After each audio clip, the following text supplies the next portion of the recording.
तो आज हम लोग पहले पुनरावलोकन करेंगे, कल क्या पढ़ा था, फिर हम लोग उसके बाद आगे के श्लोक को देखेंगे।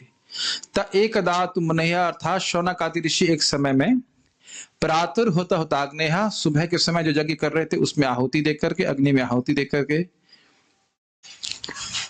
सत्कृतम अर्थात सत्कार देते हुए, सूतम यानी सूत गोस्वामी को, आसीनम उनको उच्च आसन देकर के, आसान नहीं होना चाहिए, थोड़ा स्पेलिंग मिस्टेक, आसन दिया, प्रपृच्छुर मतलब पूछा, एकदम आदरात बड़े आदर से बड़े सम्मान से पूछा। सुखदेव गोस्वामी आके बैठ गए, फिर एक एक करके ऋषि आते रहे और प्रश्न करते रहे। यही हुआ था विजय प्रभु। सूत गोस्वामी पहले आए थे कि ऋषिगण पहले आए थे? ऋषिगण पहले आए थे कि सूत गोस्वामी पहले आए थे? सूत ऐसा हुआ था कि सूत गोस्वामी आके बैठ गए, उसके बाद वेट कर रहे हैं कि भाई श्रोता आ जाए तो ऐसा नहीं था ना। तो आप समझ गया मैं क्या कहना चाहता हूं? ठीक। यज्ञ की अग्नि को आहुति दे दी, इसका अर्थ है कि अब वो निश्चिंत होकर कथा सुनने वाले हैं, कोई टेंशन नहीं है उनको। होता होताग्नय का अर्थ है कि अब वे सारे कार्यों से निवृत्त हैं, वह शांति से मन लगाकर श्रीमद् भागवतम का श्रवण कर सकते हैं। आध्यात्मिक सेवाओं के लिए शाम का समय सर्वश्रेष्ठ होता है। सुबह का भी होता है, वैसे शाम का भी अच्छा होता है, लेकिन सुबह का सर्वश्रेष्ठ होता है, ब्रह्म मुहूर्त कहलाता है। ऋषियों ने भागवत के वक्ता के सत्समान एक ऊंचा आसन अर्पण किया, जिसे व्यासासन कहते हैं। व्यासदेव का दृष्टिकोण भगवान श्री कृष्ण को स्थापित करना है, और जो यह सही सही प्रस्तुत करे वही उनका प्रतिनिधि है। ये बहुत महत्वपूर्ण बात बताई सीखी थी हमने, ठीक है। जब सुखदेव गोस्वामी महाराज परिषद को कथा सुना रहे थे तो सूत गोस्वामी को बिल्कुल पास में बिठाया, क्योंकि सूत गोस्वामी को सुनाई कम पड़ता था। ये कारण था? नहीं, क्योंकि सुखदेव गोस्वामी जानते थे कि आगे जाकर सूत गोस्वामी इस कथा को नैमिषारण्य के ऋषियों को बोलेंगे। ये कैसे पता था उनको? त्रिकालज्ञ है, त्रिकालदर्शी। यस, हम तो नहीं देख सकते भविष्य, वो कैसे देख सकते हैं? क्या इस प्रकार की भावना हमको रखनी चाहिए? नहीं। अगर हम अपनी इंद्रियों को संयमित नहीं करेंगे तो हम बहुत सुखी रहेंगे, लिखा है इसमें? नहीं, यही हम सोचते हैं यही सोचते हैं कि इंद्रियों को संयमित नहीं करेंगे, इंद्रियां हमको संयमित करेंगी तो हम बहुत सुखी रहेंगे। ऐसा नहीं है। तो हम पूर्ववर्ती आचार्यों की बात समझ ही नहीं सकेंगे। यही होता ही है शुरुआत में जब हम आते हैं, तो क्योंकि इंद्रिय संयमित नहीं होती है, हृदय शुद्ध नहीं होता है, इसलिए समझ में नहीं आती बातें क्या बोली जा रही है। मेरा अनुभव है, सिंपल भक्ति वृक्ष की बात बता रहा था। मैंने पूछा, मैंने बताया आपको इंसान जानवर में क्या अंतर है? चुप। अच्छा, मैंने कहा ये मैं बोल रहा हूँ आलू का दाम 50 रुपए किलो है। क्या बोला? आलू का दाम 50 रुपए किलो। तुरंत समझ में आ गया। लेकिन यह समझना बड़ा कठिन हो रहा था कि इंसान जानवर में क्या अंतर है। यहां तक कि एक टीचर थे, वो कॉलेज के प्रिंसिपल थे, जिस घर में हम क्लास कर रहे थे वो भी थे वहां पे। खाली इतना समझाया इंसान जानवर में क्या अंतर है। तो मैंने पूछा क्या अंतर है? ना हमसे मत पूछो, हम समझ नहीं पा रहे, इतना कठिन लग रहा है उनको ये बात। तो ये जब हरे कृष्ण मंत्र जब करता है व्यक्ति, तब वो समझ पाएगा सब बातों को। जब अपनी इंद्रियों को सीमित करके करेंगे भगवान की सेवा में लगाकर, तब पूर्ववर्ती आचार्यों की बात समझ में आएगी और उनके पथ में दृढ़ रहेंगे, जो है भगवान श्री कृष्ण के चरण कमलों में आश्रय लेना। जैसा गुरुजनों से सुना, जैसा श्रवण किया, समझा, उसको यथावत सबके सामने प्रस्तुत किया जाता है, मनमाने ढंग से नहीं, ठीक है। अगर नहीं समझ में आता है तो पूछ लेना चाहिए भक्तों से और फिर बात बता देना चाहिए, लेकिन मन गणत व्याख्या नहीं करना चाहिए। अगर किसी की सम्मान की भावना नहीं है तो साधु उसके प्रश्न का उत्तर देने के लिए बाध्य नहीं है। बहुत महत्वपूर्ण बात है। महाराज जी बार बता रहे थे, कह रहे थे, कुछ लोग कहते हैं महाराज जी हमारे पास टाइम नहीं है लेकिन हमारा एक प्रश्न है तो वही प्रश्न क्यों करने आए फिर तुम? सब पास टाइम नहीं तो प्रश्न क्यों करने के लिए आए? श्रोता का प्रश्न चुनौतीपूर्ण भावना से नहीं पूछना चाहिए, अपितु श्रोता को अपितु बड़े आदर एवं सम्मान के साथ पूछा जाना चाहिए। 3 उपहार आध्यात्मिक गुरु को देने होते हैं, तब ज्ञान प्राप्त होता है। एडमिशन फी, रजिस्ट्रेशन फी और ट्यूशन फी।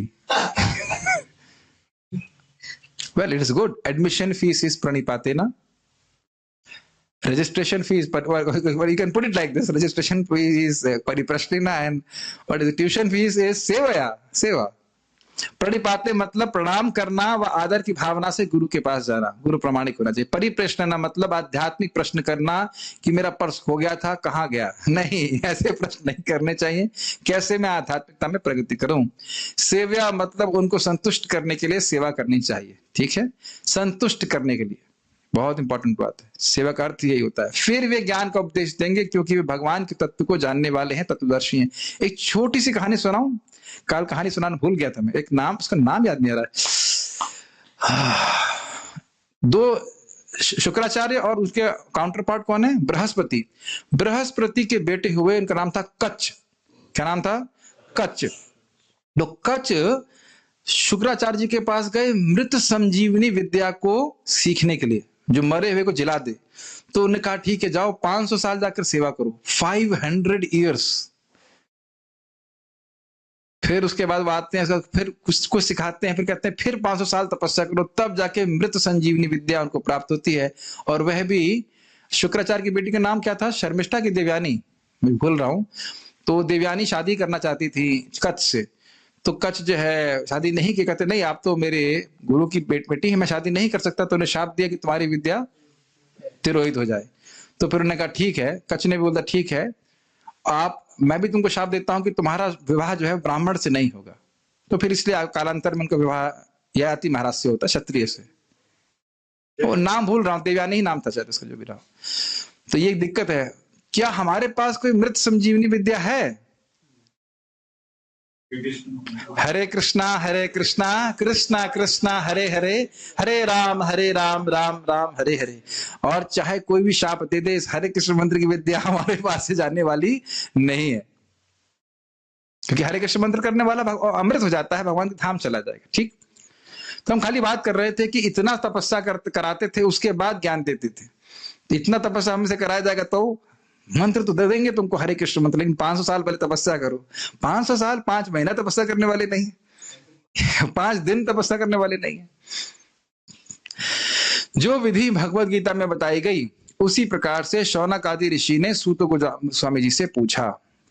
तू का अर्थ है अवधारणा, निश्चित रूप से समझो कि वही शौनक आदि ऋषि जो 1000 साल के लिए यज्ञ कर रहे थे, उन्होंने ही प्रश्न सूत गोस्वामी से कहा। क्या इसका महत्व था? ऐसा नहीं है कि वह यज्ञ करते रहे और किसी दूसरे ऋषि को बोल दिया भाई पूछ लेना, हम रिकॉर्डिंग सुन लेंगे। समझ रहे हैं? एकदा आहुति देने के बाद कथा श्रवण करने के लिए उपस्थित हुए। प्रातः होता हुताग्नय, विशेष प्रातः काल में अग्नि में घी की आहुति करके, नित्य कार्य जो रोज करने होते हैं और नैमित्तिक जो साल में किसी विशेष समय में करने होते हैं, श्राद्ध इत्यादि जो होते हैं, अनुष्ठान पूर्ण करके निश्चिंत हैं कथा श्रवण करने के लिए। कोई उनके पास अब कोई और कार्य नहीं है, कथा को सुनेंगे। मुनयः, यह उग्र श्रवा सूत गोस्वामी हमारे प्रश्नों के उत्तर जानते हैं। ये मुनया शब्द शौनक आदि ऋषि के लिए है, क्योंकि बहुत सारे ऋषि थे, उसमें से उन्हें ये कैसे मालूम चला कि सूत गोस्वामी ही जानते हैं हमारे प्रश्न का उत्तर? मुनि है, जानते हो। शौनक आदि ऋषि जानते हैं कि किससे उन्हें श्रीमद् भागवतम श्रवण करना चाहिए। सत्कृतम सूतमासीनम, बड़े सम्मान के साथ उनको आसन दिया गया। ब्रह्मासन अर्थात ब्राह्मण का आसन यानी स्थान देकर उनका सत्कार किया गया। ऋषि ऊंचू अर्थात ऋषियों ने कहा। त्वया मतलब आपके द्वारा, और खलु मतलब निश्चित रूप से, पुराणानी यानी सारे पुराण, से इतिहासानी मतलब जो घटना बीत चुकी है, इतिहास हो चुका है, सच्ची घटनाएं वो आप जानते हैं। अनघा मतलब आपका जीवन पाप रहित है, प्रभुपाद ने बताया था। अवैध स्त्री संग, मादक द्रव्यों का सेवन, मांस और जुआ, इनसे जो व्यक्ति बचता है वही व्यासन मिनिमम क्वालिफिकेशन है, पाप रहित होगा, वही भगवान के बारे में कुछ कह सकता है। आख्यातानि अपि अधीतानि, इस पे बोला गया था आपने व्याख्यान भी किया है और अध्ययन भी किया है। तो केवल अध्ययन करके व्यक्ति का ज्ञान उतना पुख्ता नहीं होता है जितना फिर व्याख्यान करके होता है। तो बताया गया था कि केवल पढ़ना ही नहीं होता है, अपितु इसका व्याख्यान करने से अधिक बात समझ में आती है। धर्मशास्त्राणि यान्यतः, धर्मशास्त्र को भी आपने पढ़ा है, व्याख्यान किया है। और इसमें मुख्य बात ये थी कि उनका पहला प्रश्न या दूसरा प्रश्न ये था कि परम श्रेय क्या है और शास्त्रों का सार क्या है। तो इसलिए यह बात इंगित होता है इस बात से कि आप सारे शास्त्रों को पढ़े हुए हो, आप जानते हो, व्याख्यान किया है, उनका सार आप जानते हैं, इसलिए ये बात इनकी महत्वपूर्ण है। हे तो सूत गोस्वामी आप सभी प्रकार के पापों से मुक्त हैं। व्यासासन पर बैठने वाले को पाप आचरण से मुक्त होना चाहिए। न केवल पाप से मुक्त होना चाहिए, अपितु सभी शास्त्रों में पारंगत होना चाहिए। और लास्ट पॉइंट है, श्रवण और व्याख्या अधिक महत्वपूर्ण है। श्रवण है सुनना और व्याख्या है समझाना। इसका मतलब ये नहीं कि हम पढ़े नहीं, लेकिन श्रवण और कीर्तन के द्वारा ही बात ठीक ठीक तरह से समझ में आती है। अब हम लोग आज का श्लोक पढ़ते हैं, मेरे पीछे बोलिए। प्रश्न लास्ट में क्लास के बाद मेरे पीछे बोलिए। कोई भक्त बोल सकते हैं संस्कृत? अगर कोई बोल सकते हैं तो मेरे पीछे उच्चारण कीजिए। यानी वेद, इन 7वें और 8वें श्लोक में भी श्रील सूत गोस्वामी के ही गुणों का वर्णन वो कर रहे हैं, तो 7-8 को पढ़ा के ही हम लोग रुकेंगे। यानि वेद विदाम श्रेष्ठो यानि वेद विदाम श्रेष्ठो भगवान बादरायणः भगवान् बादरायणः अन्य च मुनयः सूत अन्ये च मुनयः सूत परावर विदो विदुः परावर विदो विदो यानि वेद विदाम श्रेष्ठो यानि वेद विदाम श्रेष्ठो भगवान बादरायणः भगवान् बादरायणः अन्य च मुनयः सूत अन्ये च मुनयः सूत परावर विदो विदुः परावर विदो विदुः यानि वेद विदाम श्रेष्ठो यानि वेद विदाम श्रेष्ठो भगवान बादरायणः भगवान् बादरायणः अन्य च मुनयः सूत मुनयः सूत परावर विदो विदुः। परावर विदो विदुः। माता सरस्वती हमसे कितना प्रसन्न हो रही होंगी इसकी कोई हम कल्पना नहीं कर सकते। श्रीमद् भागवतम के शब्दों का हम उच्चारण कर रहे हैं, तो एक भक्त कोई और उच्चारण कीजिए। आप सरस्वती माता को प्रसन्न नहीं करना चाहते हैं प्रेम कृष्ण को? वो अपने को भक्त नहीं मानते, नम्र है।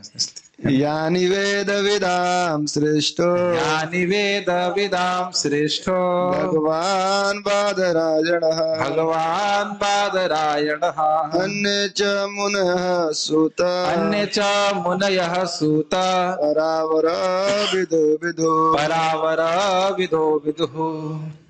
एक और भक्त बोलिए।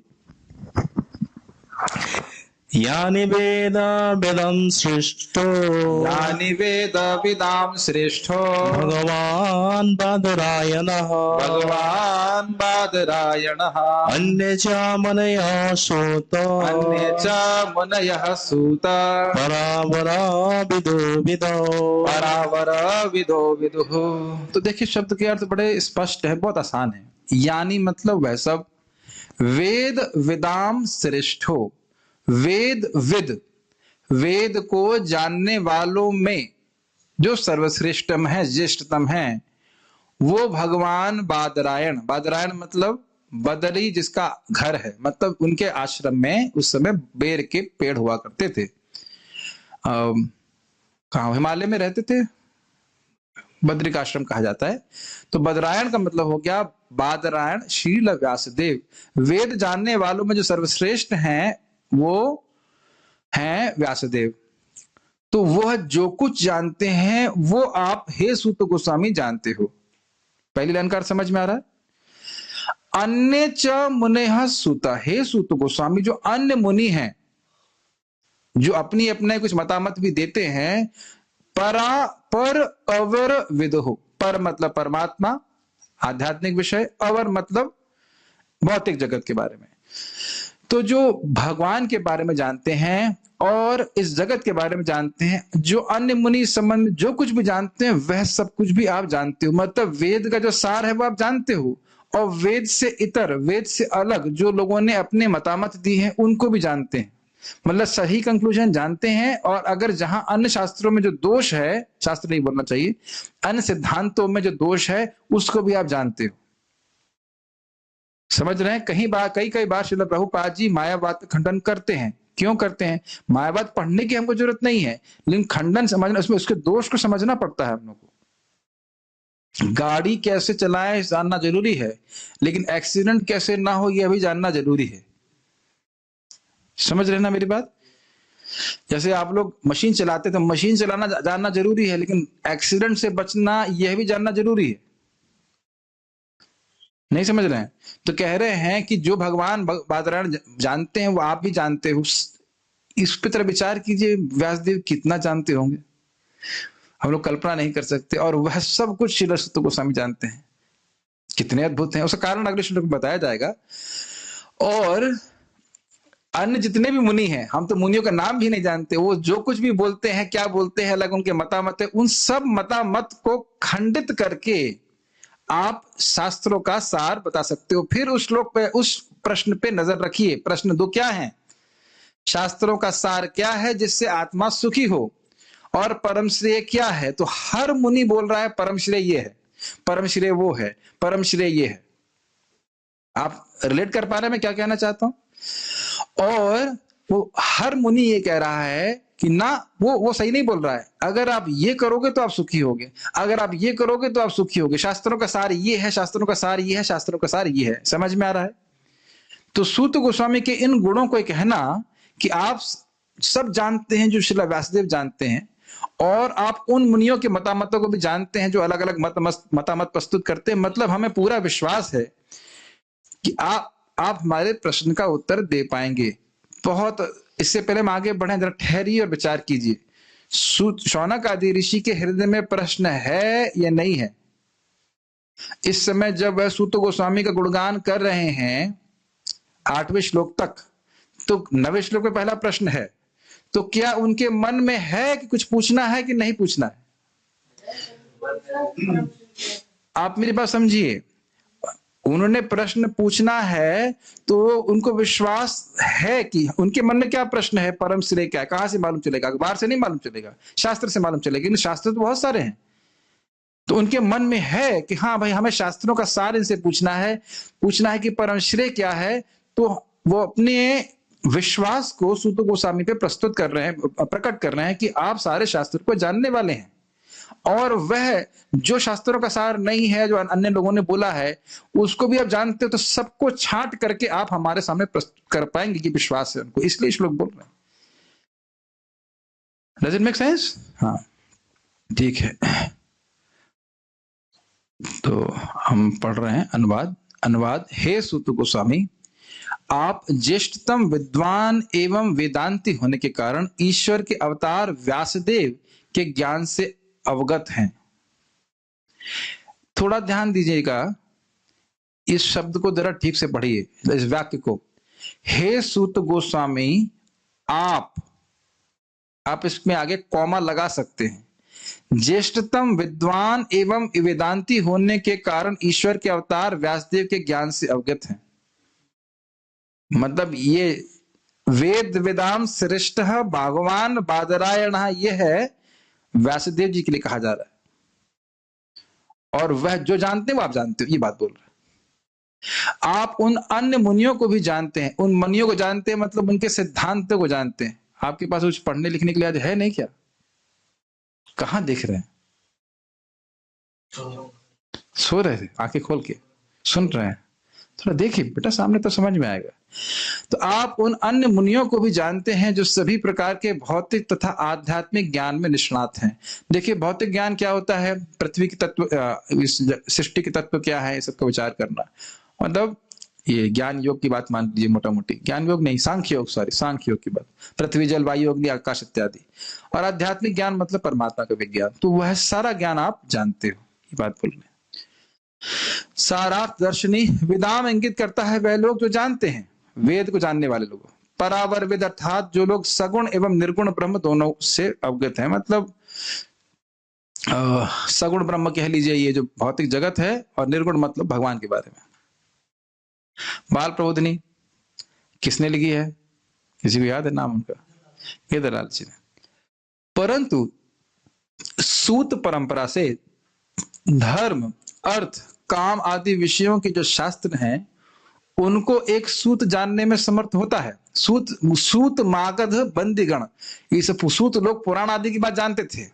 तो मान लो सूत गोस्वामी कहें कि भाई मैं सूत परंपरा से हूं, तो मैं धर्म, अर्थ और काम आदि के बारे में जानूं, उसमें तो कोई दिक्कत नहीं है। लेकिन परंतु ऋषियों के द्वारा प्रणीत मतलब दिए गए मोक्ष विषयों को वह कैसे जान सकता है? यदि यह आशंका हो तो उस पर यह श्लोक कह रहे हैं। लिंक समझ में आ रहा है? मान लो सूत गोस्वामी कहे भाई मैं तो सूत हूं, मैं पुराण के बारे में जान सकता हूं और कुछ शास्त्र जानता हूं, धर्म अर्थ काम के बारे में जो बता रहे हैं, लेकिन अब मोक्ष के बारे में आप पूछ रहे हैं तो वो कैसे मैं जानूंगा? तो इस पे श्लोक कह रहे हैं ना, जो व्यासदेव जानते हैं वेदांत सूत्र तक सब कुछ आप जानते हो, और अन्य मुनि जो बोल रहे हैं वह भी आप जानते हो। आपने पिछले श्लोक में क्या सुना था? सेति त्वया खलु पुराणानि, हाँ, सेतिहासानि चानघ व्हाट इज दैट आगे? धर्मशास्त्राणि यान्युतः। आख्यातानि विधितानि धर्मशास्त्राणि यान्विता। तो ठीक है, हमने सब कथा कहानी कही हमने, ये कैसे कह सकते हो, ये कैसे जानते हो कि मैं मोक्ष के बारे में भी जानता हूं? तो इस पे वो श्लोक कह रहे हैं। कितना सुंदर लिंक देख रहे हैं, समझ में आ रहा है, कठिन हो रहा है? ओके। ज्ञानियों में श्रेष्ठ हैं श्रील व्यासदेव जी, और वह जो कुछ जानते हैं तथा पर अर्थात परमात्मा विषयक, परावर शब्द आया था ना, पर वहां पे अर्थ हो परमात्मा के विषय में, और अवर अर्थात प्राकृत जगत के विषय में जो अन्य विद्वान जानते हैं वह सब आप जानते हैं। मतलब जो श्रील व्यासदेव जानते हैं वो कौन जानता है? सूत गोस्वामी। और पर मतलब भगवान के बारे में, परमात्मा के बारे में, और अवर मतलब इस जगत के बारे में। प्राकृत शब्द का मतलब होता है मटीरियल, इस जगत के बारे में अन्य मुनि जो कुछ भी जानते हो आप सब जानते हो। मतलब कैसे मुक्त हो, कैसे भगवान के धाम पहुंचे, ये सब आप जानते हो। आपको याद है एक श्लोक और बोला गया था, छठा प्रश्न था क्या? धर्म ने किसकी शरण ली है? तो सब बड़े कठिन प्रश्न हैं। अगर आपके पास श्रीमद् भागवतम ना हो तो बताइए उसका उत्तर। आप बता दीजिए क्या उत्तर है उसका, कि धर्म ने किसकी शरण ली है? भगवान तो चले गए माता जी, प्रश्न ये है कि भगवान अपने धाम चले गए तो धर्म ने किसकी शरण ली? तो ये तो भागवत से मालूम चल रहा है ना कि भगवान भागवत में है। आप प्रश्न समझिए, प्रश्न बड़ा कठिन है। अगर हमने श्रीमद् भागवतम नहीं सुनी होती तो हमें क्या मालूम चलता कि जीवन का परम लक्ष्य क्या है? एक एक प्रश्न बहुत कठिन है। भगवान कृष्ण देवकी और वसुदेव के घर में क्यों जन्म लिए? ये बड़े हैवी, बड़े गंभीर प्रश्न है। तो ये तो सूत गोस्वामी जी से पूछा जा रहा है कि वो भी इसी प्रकार के दिग्गज भक्त हैं और विद्वान हैं। श्रील व्यासदेव का विद्वानों में श्रेष्ठ होने के कारण को भगवान शब्द से कह रहे हैं। अब ये बात आपको प्रभुपाद की टीका में मिलेगी, अब देखिएगा। तो इसीलिए प्रभुपाद सारे आचार्यों को लेते हैं, इस पॉइंट देखिएगा। इससे यह सूचित होता है, बहुत इंटरेस्टिंग कमेंट, इससे यह सूचित होता है कि उनके उपदेश का विस्मृति के द्वारा तिरोभाव हो पाना संभव नहीं है। श्रील सूत गोस्वामी किसके शिष्य हैं?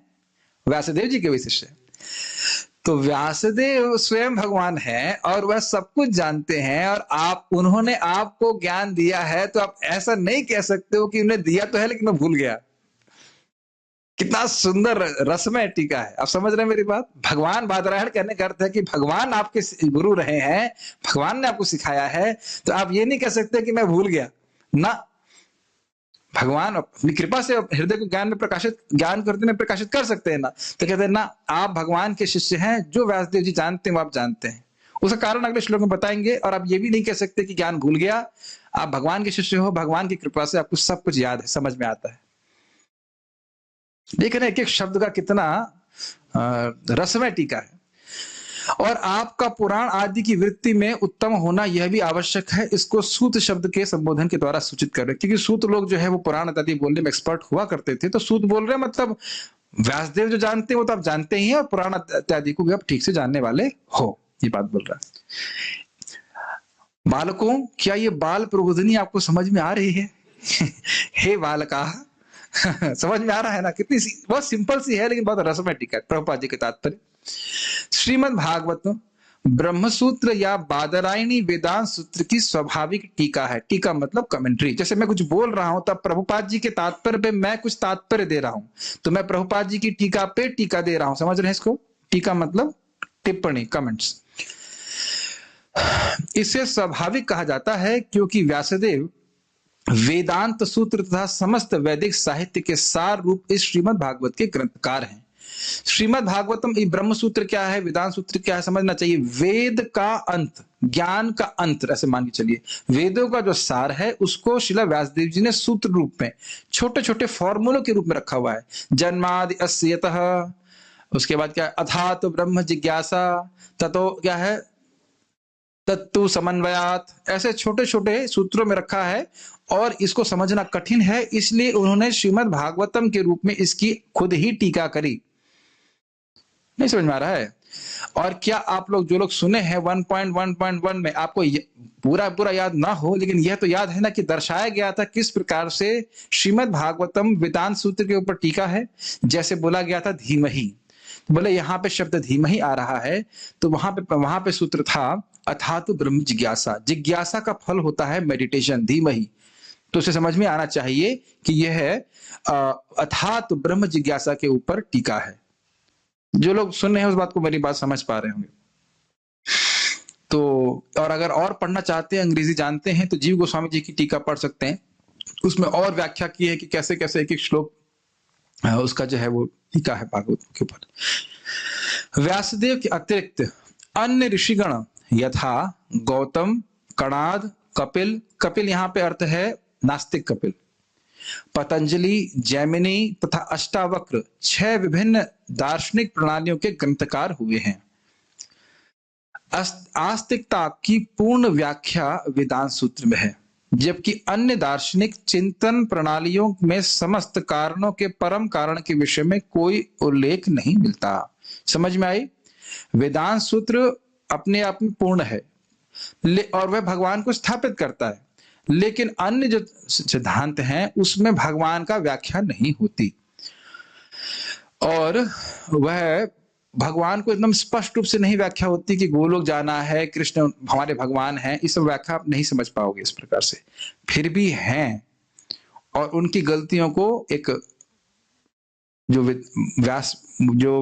वक्ता बोल रहे हैं उनको पता होना चाहिए, ताकि वह वेदांत सूत्र के या भागवत के सिद्धांत को, इन सारे सिद्धांत को काटते हुए स्थापित कर सकें। मेरी बात समझ पा रहे हैं? और यह अगर आपको विश्वास नहीं होता है तो चैतन्य चरितामृत आप पढ़ेंगे, आदि लीला में प्रभुपाद जी बहुत लंबे लंबे तात्पर्य लिखते हैं, जहां पे प्रकाशानंद सरस्वती और चैतन्य महाप्रभु के बीच में वार्तालाप होता है। तो वहां पे वो कुछ मायावादी बातें बोलते हैं, तो उसमें बहुत लंबे से विस्तार से बताया गया है किस प्रकार से मायावाद के दोष वहां पे होते हैं, उसकी व्याख्या वो कर रहे हैं, तो उसको काट रहे हैं इस प्रकार से। कोई व्यासासन पर तभी बैठ सकता है जब वह दर्शन की समस्त प्रणालियों से अवगत हो, जिससे वह अन्य समस्त प्रणालियों के खंडन में भागवत के आस्तिकतावाद को प्रस्तुत कर सके। अब आप कहेंगे क्या प्रभु जी आपको बाकी सारी फिलॉसफी पता है? ईमानदारी की बात करूं तो नहीं, हमारे पास इतना समय ही नहीं कि इन फिलॉसफी को पढ़ें। जो श्रीला प्रभुपाद जी समझाते हैं और जिस प्रकार से मायावाद का खंडन करते हैं वो हमारे लिए पर्याप्त है। जो भक्त और अच्छा वक्ता बनना चाहते हैं तो वह उनके पास खुली छूट है कि उसको पढ़ सकते हैं, हमारे पास समय नहीं है। श्रीमद् भागवतम के तात्पर्यों के द्वारा, प्रभुपाद जी के तात्पर्यों के द्वारा ही उनका खंडन स्वाभाविक रूप से हो जाता है। जैसे अगर आप भगवत गीता की गीता भूषण टीका पढ़ रहे हैं या पढ़े होंगे तो उसमें भी आप देखेंगे और उसी को आधार लेकर प्रभुपाद जी लिखे हैं, तो मायावाद के बहुत सारे सिद्धांतों को वहां पे खंडन किया जा रहा है। जो लोग श्रवण कर रहे हैं वो समझ रहे हैं, जैसे वो लोग कहते हैं एक ही आत्मा है जो सभी आत्माओं के रूप में खंडित हो गई है, तो वहां पे भगवद गीता के ही द्वारा आचार्यपाद उसको पूरा खंडित कर देते हैं। तो हम लोगों को अन्यथा मायावाद पढ़ने की आवश्यकता बिल्कुल भी नहीं। ठीक है। श्रील सूत गोस्वामी उपयुक्त शिक्षक थे, मतलब हम लोग केवल श्रील प्रभुपाद और पूर्ववर्ती आचार्यों की बात को रिपीट करें और उसी को समझ लें, ये हमारे लिए पर्याप्त है, उसी से हम कन्विंस रहेंगे। श्रील सूत गोस्वामी उपयुक्त शिक्षक थे, इसलिए नैमिषारण्य के मुनियों ने उन्हें व्यासासन पर बिठाया। ये बात मैं पहले भी व्याख्या कर चुका था कि नर्सरी की क्लास में बैठ कोई भी सकता है, लेकिन पढ़ा कोई भी सकता है ऐसा नहीं है। ऐसा नहीं है कि नर्सरी की क्लास में चौथी क्लास के बच्चे को बोल दिया जाए कि आप इसको पढ़ाओ, ऐसा होता है? ऐसा नहीं होता है। तो इसलिए जो व्यक्ति बोल रहा है उसे भागवत के सिद्धांत को ठीक ठीक समझा हुआ होना चाहिए, गलत प्रस्तुत नहीं करना चाहिए।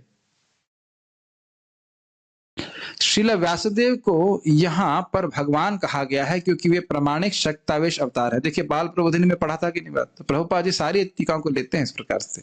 शक्त्यावेश अवतार है, शक्ति आवेश अवतार का समझना चाहिए। आवेश मतलब एब्जॉर्प्शन कह लीजिए, शक्ति आवेश मतलब जिनमें भगवान की शक्ति निवेशित की गई है। शक्ति आवेश समझ रहे, शक्ति प्लस आवेश, शक्ति आवेश। तो भगवान व्यासदेव में कौन सी शक्ति आवेशित की गई है? शास्त्र रचना करने की। जहां तक मैं श्रवण किया हूं और प्रभुपाद जी के तात्पर्य में एक जगह पढ़ा भी हूं कि हमारे व्यासदेव जो है वो साक्षात भगवान नारायण है। और अगले मनवंतर में कि अगले कलयुग में, अगले कलयुग में, जहां तक मुझे स्मरण हो रहा है, अगले कलयुग में अश्वत्थामा व्यासदेव बनेंगे। तो व्यास वस्तुतः एक पोजीशन है जिसको अलग अलग व्यक्ति अलग अलग समय में धारण करते हैं। लेकिन जो मैंने श्रवण किया है, अभी मेरे पास रेफरेंस नहीं तो मैं इसलिए तुरंत नहीं कोट कर सकता कि भगवान व्यासदेव जो भी हमारे भगवान व्यासदेव में स्वयं साक्षात नारायण है। इसको पढ़ाऊं, लेकिन अब कहाँ पढ़ाऊं, हम लोग जैसे पढ़ते जाएंगे आएगा बीच में कहीं ना कहीं। यस, तो यहां तक कोई प्रश्न है किसी भक्त का? ओके, आगे बढ़ते हैं। अब ये आज लगता है क्लास जल्दी समाप्त हो जाएगी, तो आप लोग खुश हो जाइए। इतनी जल्दी खुश मत हो, अभी खोई नहीं है। अच्छा, अब मेरे पीछे बोलिए। वेतत्वं सौम्य तत्सर्वम्। वेतत्वं त्वं सौम्य तत्सर्वम्। थोड़ा सा जोर से बोलेंगे। तत्त्वतस्तदनुग्रहात् तदनुग्रहात् ब्रूह्यु स्निग्धस्य शिष्यस्य स्नग्धस्य शिष्यस्य गुरवो गुह्यमप्युता गुह्यमप्युतः। वेतत्वं सौम्य तत्सर्वम् वेतत्वं त्वं सौम्य तत्सर्वम्। तत्त्वतस्तदनुग्रहात् तदनुग्रहात् ब्रूह्यो स्निग्धस्य शिष्यस्य स्नग्धस्य शिष्यस्य गुरवो गुह्यमप्युता गुह्यमप्युतः। वेतत्वं सौम्य तत्सर्वम् वेतत्वं सौम्य तत्सर्वम्। तत्त्वतस्तदनुग्रहात् तदनुग्रहात् गृह्यो स्निग्धस्य शिष्यस्य स्नग्धस्य शिष्यस्य गुरवो गुह्यमप्युता। गुह्यमप्युतः। तो कह रहे हैं वेतत्वम, त्वम मतलब तुम या आप, सौम्य मतलब हे साधु मृदु स्वभाव वाले सूत गोस्वामी, वे तत्वम वह सब कुछ जानते हैं आप। तत्सर्वम, तत्सर्वम मतलब वह सब कुछ तत् मतलब वो सब कुछ जो व्यासदेव जानते हैं, अन्य मुनि जानते हैं पर अवर ज्ञान के संबंध में। तत्सर्वम, सर्वम समझते हैं, सर्वम मतलब क्या होता है? सब कुछ। वह आप सब कुछ जानते हो, और ऐसा नहीं है कि ऊपर ऊपर से जानते हो। ये भी बड़ा बहुत अच्छी बात है, बहुत सुंदर टीका में आएगा ये बात। देखिए, कोई व्यक्ति कह सकता है हम फिजिक्स पढ़े, केमिस्ट्री पढ़े, बायोलॉजी पढ़े, ये पढ़े, वो पढ़े, बोलते हैं ऐसे, लेकिन जरूरी नहीं है कि गहराई में पढ़े हैं। सब अंतर समझ रहे हैं? बहुत सुंदर। ये जब मैंने कल सुना था ना, बहुत अच्छा लगा था टीका में। हो सकता है सूत गोस्वामी जी, क्योंकि फिर भाई प्रश्न सोचिए, शास्त्रों का सार क्या है? वह व्यक्ति शास्त्रों का सार नहीं बता सकता जिसने शास्त्रों को ऊपर ऊपर से पढ़ा है। जैसे मेरी इच्छा है कि भक्ति रसामृत पढ़ाऊं, ईमानदारी से बोल रहा हूं, भक्ति रसामृत सिंधु पढ़ाऊं, लेकिन अभी मैंने उसको तत्व में नहीं पढ़ा है, ऊपर ऊपर से पढ़ा है। यादवपति फिर पढ़ा लेंगे अभी। ये नहीं कह सकते कि आप बिल्कुल नहीं जानते, ईमानदारी की बात है कि नहीं? ये नहीं कह सकते कि बिल्कुल नहीं जानते। मोटा मोटा हम लोग कहते हैं मोटा मोटा पढ़ा है, मोटा मोटा जान रहे हैं, लेकिन अभी मतलब वो पकड़ नहीं है कि पूरा पढ़ा दे। पहला श्लोक कितना कठिन है ना? वो पालिका जो भी है। अभी महाराज जी को अगर हम कहते हैं, परम पूज्य वृंदावन चंद महाराज को महाराज पढ़ा देंगे, तो महाराज तो पूरा 6 महीना पढ़ा देंगे उसको, है कि नहीं? तो तत्व में जान रहे हैं, अंतर समझ रहे हैं। हम लोग श्रवण किए हैं तो कुछ कुछ अंश जान रहे हैं उसका, लेकिन अभी पूरी पकड़ नहीं बनी है कि उसको पढ़ा सकें। समझ रहे हैं मेरी बात? उस ग्रंथ को अभी पूरी पूरी नहीं पकड़ बनी हुई है। तो कह रहे हैं कि तत्व, आप इन सबको तत्व में जानते हैं। इसी से आप पकड़ लीजिए इस बात को कि कितना सूत गोस्वामी जानते होंगे। इस श्लोक को हम कभी इस प्रकार से नहीं देखे होंगे। एक शब्द सोचिए, तत्व, तत्सर्वम तत्व। जैसे मोटा मोटा गीता सब लोग जानते होंगे, इज इट नॉट? मोटा मोटी जानते होंगे, ऊपर ऊपर से जानते होंगे, लेकिन अब ये नहीं कह सकते कि हर श्लोक को तत्व में जानते हैं। ऐसा हम नहीं बोल सकते, इज इट नॉट? एक ग्रंथ पकड़ लिया भगवद गीता को, क्लेम कर दे कि कोई तत्व में पूरा भगवद गीता समझता, बहुत मुश्किल है। तो कह रहे हैं कि हे सौम्य, हे साधु, हे मृदु स्वभाव वाले सूत गोस्वामी, आप सब कुछ तत्व में जानते हैं। कैसा कैसा, कौन कौन शास्त्र, क्या क्या श्लोक, क्या अर्थ है उसका, सब कुछ। अद्भुत शक्ति सूत गोस्वामी की। तो कहेगा, अरे आप ऐसा क्यों कह रहे हो कि मैं सब कुछ जानता हूं? तो कह रहे हैं तद अनुग्रहात्। अनुग्रह मतलब समझते हैं आप? अनुग्रह मतलब कृपा। किन्होंने कृपा किया? तद। तद मतलब आपके गुरुजनों ने, व्यासदेव जी ने आप पर अनुग्रह किया, इसलिए सारे वेदों का सार तत्व में आप जानते हो। मेरी बात आप समझ पा रहे हैं? पहली लाइन। अब वो कह रहे हैं, मान लीजिए सूत गोस्वामी कहें, भाई आप ऐसा क्यों कह रहे हो कि मेरे गुरुजन ने मुझको ही बताया है? तो कह रहे हैं ब्रूयुः स्निग्धस्य शिष्यस्य। ब्रूयु का अर्थ होता है कहते हैं। स्निग्धस्य मतलब जो शिष्य प्रेमवत होता है, अपने गुरु के प्रति प्रेम से भरा होता है, उसका बहुत श्रद्धा होता है, सेवा की भावना होती है। तो ब्रूहु स्निग्धस्य शिष्यस्य, जो स्निग्ध शिष्य होता है उनको गुरुजन गुह्यम अपि उत, गुरुजन गुह्य बात भी बताते हैं। गुरुवो गुह्यम अपि उत, उत मतलब निश्चित ही, गुह्य बात भी निश्चित रूप से बताते हैं, क्योंकि उसका अपने गुरुजनों के प्रति प्रेम पूर्वक व्यवहार होता है, स्निग्ध व्यवहार होता है। समझ पा रहे हैं? इसका भी रिलेशनशिप है वही पहले प्रश्न से, शास्त्र का सार क्या है, तो वो बहुत गुह्य बात है। तो आपके गुरुजनों ने निश्चित रूप से आपको बताया होगा बेटा ये चीज, बेटा तो नहीं बोले मतलब, लेकिन मतलब ये बताया होगा। आप आगे जाकर की नारद जी के जीवन में भी देखेंगे, वो बहुत ही विनम्र शिष्य थे। तो जो वेदांती भक्ति वेदांत थे, वह घर छोड़ने से पहले, उनका घर छोड़ने से पहले भगवत ज्ञान, भक्ति का बड़ा गुह्य ज्ञान उनको दिए थे। क्यों दिए थे? उनके विनम्र सेवा भावना को देख करके। Does it make sense? Prabhupada ji इस बात को एम्फसाइज करेंगे। एम्फसाइज को क्या बोलते हैं? बल देंगे, गुरुत्व देंगे। इसलिए मैं इस पर थोड़ा बल दे रहा हूं। भले ही व्यक्ति बुद्धू हो, लेकिन अगर सेवा की भावना है तो फिर गुरु उसको गुह्य ज्ञान देते हैं। नारद जी का क्या बताइए, 5 साल की उम्र में क्या बुद्धिमानी थी? कुछ भी ऐसा नहीं कह सकते बहुत बुद्धिमान थे, बहुत प्रखर थे, ऐसा हम कुछ नहीं कह सकते। नारद नहीं थे उस समय, उदासी पुत्र थे, लेकिन विनम्र भावना थी, सेवा की भावना थी, श्रवण इच्छा थी। तो गुरुओं की कृपा से उनके सारे आध्यात्मिक ज्ञान प्रकाशित हुआ। ये बहुत महत्वपूर्ण बात है। फिर से इसको देख लीजिए, वे तत्त्वम सौम्य तत्सर्वम, हे सूत गोस्वामी आपका बड़ा सौम्य स्वभाव वाले हो, आप उस सारे ज्ञान को तत्व में जानते हो, मोटा मोटा नहीं जानते हो। और क्यों जानते हो? क्योंकि आपके गुरुओं का अनुग्रह हुआ। अनुग्रह किस प्रकार से हुआ? कह करके, बोल करके, ब्रूयु, गुरुओं ने बोला आपको। क्या बोला? गुह्य ज्ञान बोला। क्यों बोला? क्योंकि आप स्निग्ध शिष्य हैं, प्रेमवत शिष्य हैं, प्रेम से भरे हुए शिष्य हैं गुरुओं के प्रति। Make sense? यस। यहाँ पे आजकल के जमाने में हम देख रहे हैं, वैसे स्वाभाविक सी बात है कि जो भौतिक शिक्षा देने वाले गुरु हैं, उनके प्रति भी कोई सम्मान की भावना शिष्यों में नहीं होती। और टीचर भी वास्तव मोस्टली, अब जनरलाइज नहीं कर सकते, मोस्टली टीचर भी पढ़ाना नहीं चाहते।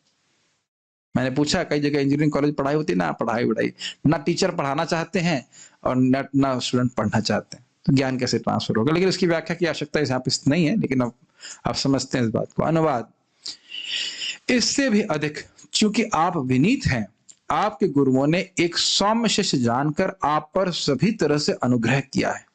अतः आप हमें वह सब बताएं जिसे आपने उनसे वैज्ञानिक ढंग से सीखा है। क्या विज्ञान है? तद्विधि प्रणिपातेना परिप्रष्टेन सेवया, ये विज्ञान है। आध्यात्मिक ज्ञान को स्वीकार करने का ये विज्ञान है। यस। सारार्थ दर्शनी,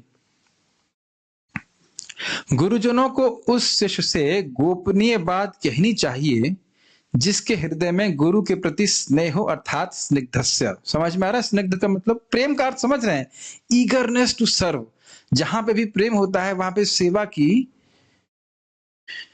आग्रह, सेवा का आग्रह होता है। सेवा का आग्रह समझ रहे हैं? क्या कर सकता हूं? किंकर शब्द का समझते ही होंगे। किंकर मतलब किम, मतलब क्या कर, मतलब मैं क्या करूं, मैं क्या करूं, मैं क्या करूं।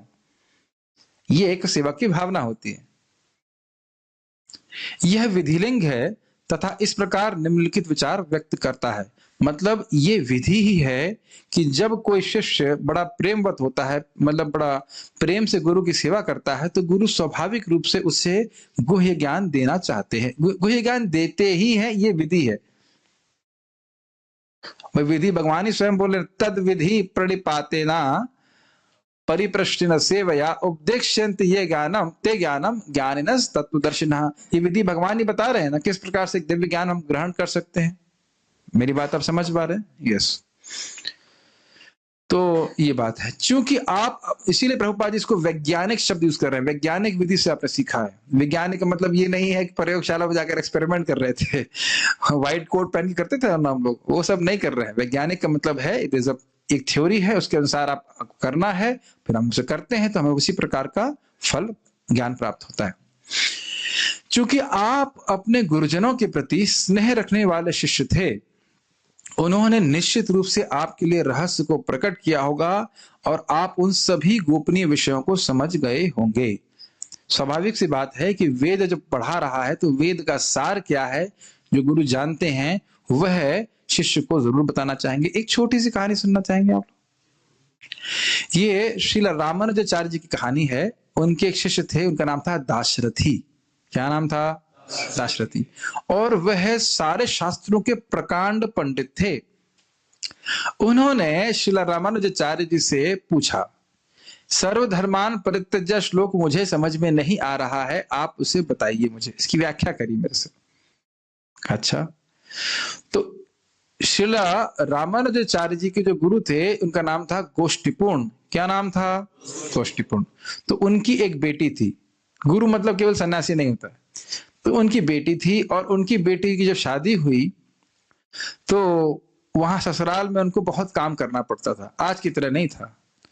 तो वो बहुत दुखी थी कि खाना भी बनाना है, कपड़े भी धुलने हैं, बड़े परेशानी हो रही थी और पानी बहुत दूर से लाना पड़ता था। तो गोष्ठीपूर्ण के पास गई तो वो दुखी, तो गोष्ठीपूर्ण रामानुजाचार्य से कहने लगे कि ये सब दुख, मेरी बेटी बहुत दुख में है। तो रामानुजाचार्य जी ने कहा, मेरे पास एक सेवक है। कौन है? दाशरथी, जो शास्त्र में प्रकांड पंडित थे। Can you imagine that? और ये नहीं बताया कब तक सेवा करनी है। तो दाशरथी को ठीक है आप जाइए सेवा करने। क्या समर्पण था उनका, कोई हम में से तो नहीं करने वाला। गोष्ठीपूर्ण के घर में नहीं गए हैं, उनकी बेटी की ससुराल में जाकर के बर्तन मांज रहे हैं और खाना पका रहे हैं। यह अद्भुत घटना है, अद्भुत घटना है, अद्भुत गुरु के प्रति समर्पण। और गुरु भी इतने महान थे इस प्रकार से। और एक साल के बाद क्या होता है, बड़ी रोचक घटना होती है। उनके गांव में, मतलब उनकी बेटी के ससुराल के गांव में एक व्यक्ति आया और वो कुछ भागवत पे या किसी ग्रंथ पे व्याख्यान कर रहे थे और वो मायावाद कुछ बोलने लग गए, मतलब भगवान निराकार है ये धारणा स्थापित करने लगे। अब खून खोल गया दाशरथी का। तो अर्जुन ना एकदम तीर निकाल, भगवान को आप निराकार कैसे कह दिया। तुरंत उन्होंने जो है उसका शास्त्रार्थ करने लगे, उनको हरा दिया। तो वो चकित हो गए, अरे ये खाना बनाने वाला रसोईया, ये मुझे मैं शास्त्रार्थ कर रहा है। सब लोग आश्चर्य होकर कहते नहीं, ये इसका मतलब रसोईया नहीं है। और देखिए पूरे साल वो नहीं बोले कि मुझे संस्कृत आती है या मैं जो है शास्त्र जानता हूं। तो फिर सबको मालूम चला, तो नहीं नहीं, हम आपसे कैसे सेवा ले सकते हैं। नहीं, हमको पता नहीं था। उस जमाने में ऐसे फेसबुक पेज नहीं हुआ करते थे लोगों के, तो उनको पता नहीं रहता था कौन क्या कर रहा है। ऐसे आप लोग कभी इस पर विचार करेंगे तो एकदम शॉकिंग हो जाएगा, ऐसा कैसे हो सकता है, ऐसे कैसे कोई व्यक्ति कर सकता है। फिर वापस श्रीपाद रामानुजाचार्य जी के पास जाते हैं और फिर वह उनको भगवत गीता का सर्वधर्मान परित्यज्य श्लोक समझाते हैं।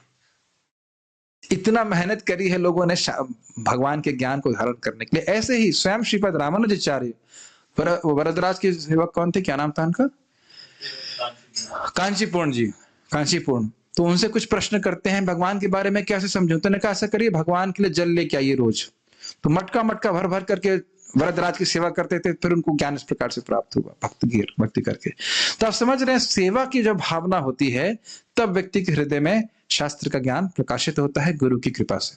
लेकिन इसका अर्थ ये नहीं कि मैं श्रवण नहीं कर रहा है, श्रवण कीर्तन तो करना है, लेकिन मेन बात है कि यथा कालम यथा कामम, जो गुरु की इच्छा है उसके अनुसार, समय के अनुसार व्यक्ति सेवा करता है, उन्हें प्रसन्न करने की भावना रहती है, तब व्यक्ति को कृपा प्राप्त होती है। जैसे प्रभुपाद जी क्या चाहते हैं, हम लोग सुबह कितने बजे उठें? 7 बजे, 7 बजे, 8 बजे कि 9 बजे?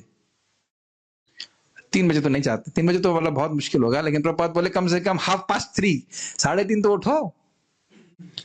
तो हम जब उठ रहे हैं तो प्रभुपाद जी प्रसन्न हो रहे हैं, हमारे गुरु महाराज प्रसन्न हो रहे हैं। भले ही आप चाहे रोज उनको साधना कार्ड भेजो या ना भेजो, they are seeing us, please hear very carefully. सारे आचार्यगण देख रहे हैं कि हम क्या कर रहे हैं, और जब हम उनके अनुसार चलते हैं तो बहुत प्रसन्न भी होते हैं। समझ रहे हैं मेरी बातें?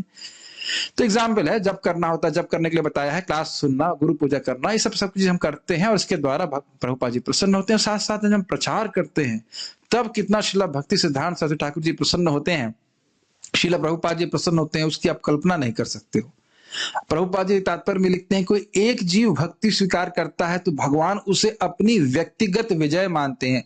Krishna consider himself his personal victory when one living entity takes to Krishna consciousness. हमारे योद्धा यादवपति प्रभु वापस आए हैं 200 लोगों पे विजय प्राप्त करके, 200 लोगों को उन्हें कृष्ण भावना में वापस लेके आए।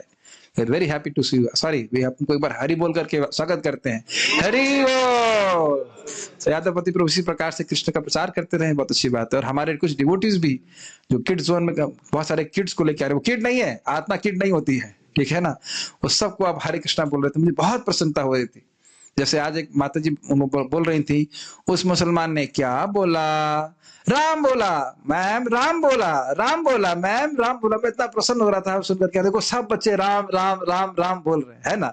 ऐसे तो घर में हेलो हेलो हाय हाय बोलते हैं, इज़ इट नॉट? सब बच्चे राम राम राम राम बोला, राम बोला।